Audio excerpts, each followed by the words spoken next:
Vai lá no rio a chalana, subindo o remanso do rio Paraguai.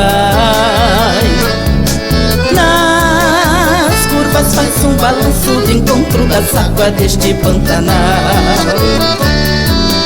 Deixa pra trás tão bonita Corumba que fica na serra a brilhar.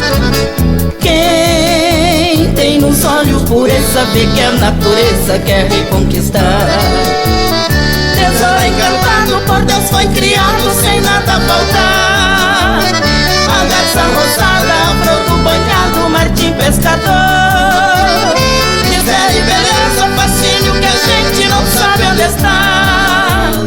Se no paraíso que há muito perdido voltou a encontrar.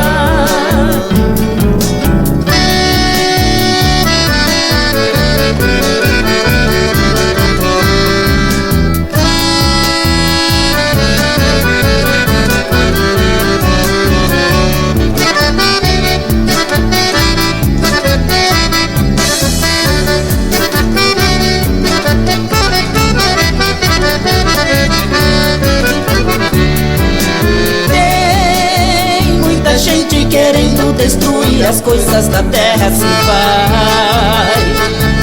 Sempre se esquece que a vida do ser que habita o planeta quer paz.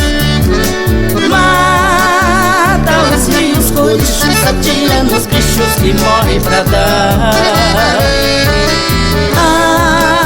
as suas peles bonitas que a mãe natureza demora a criar. Que bela harmonia traz as noites quentes da luz do luar. A onça pintada passeia arrepia nos carandazás. Murmúrio de canto das aves noturnas lá do Pantanal. Misturam magia, forte corrente do rio